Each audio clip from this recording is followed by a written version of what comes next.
దోసకాయ పప్పు తయారు చేయడానికి కావలసిన పదార్థాలు: కందిపప్పు 100 గ్రామ్స్, దోసకాయ 1, టమాటా 2, ఉల్లిపాయలు 2, పచ్చిమిర్చి 4, పోపు దినుసులు 1 టేబుల్ స్పూన్, ఉప్పు తగినంత, కారం 1 టేబుల్ స్పూన్, పసుపు 1/2 టీ స్పూన్, కరివేపాకు కొద్దిగా, చింతపండు చిన్న నిమ్మకాయ సైజ్ అంతా, ఇంగువ చిటికెడు, చిన్నులపాయ రెబ్బలు 4, ఆయిల్ 1 టేబుల్ స్పూన్. దోసకాయ పప్పు తయారు చేసుకునే విధానం: ముందుగా కందిపప్పులో ఉల్లిపాయ ముక్కలు, పచ్చిమిర్చి, టమాటా, దోసకాయ ముక్కలు, 1 గ్లాస్ వాటర్ పోసి మూత పెట్టుకోవాలి.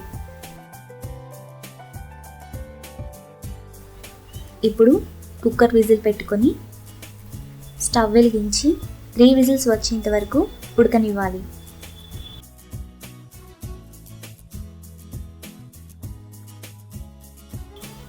త్రీ విజిల్స్ వచ్చాక స్టవ్ ఆఫ్ చేసుకొని కుక్కర్ ప్రెషర్ పోనివ్వాలి.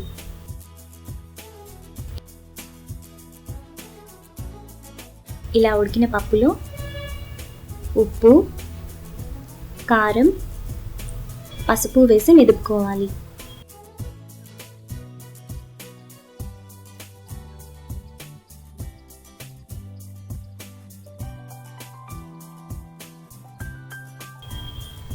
తరువాత చింతపండు రసం కూడా వేసుకొని మెదుపుకోవాలి.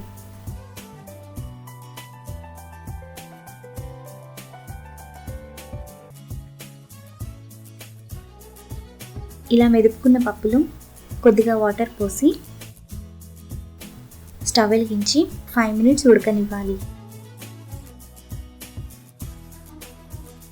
ఈ విధంగా ఉడికిన తర్వాత మరో ప్యాన్ పెట్టుకొని ఆయిల్ వేసుకోవాలి. ఆయిల్ వేడయ్యాక ఎండుమిరపకాయలు, పోపు దినుసులు, ఇంగువ, చిన్నులపాయ రెబ్బలు వేసి ఫ్రై చేసుకోవాలి.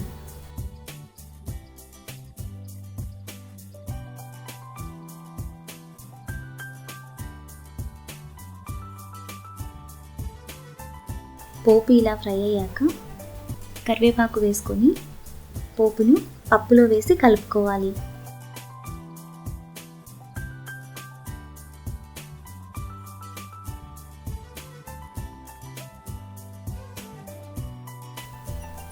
ఇప్పుడు ఒక బౌల్లోకి తీసుకొని సర్వ్ చేసుకుంటే ఎంతో టేస్టీగా ఉండే దోసకాయ పప్పు రెడీ.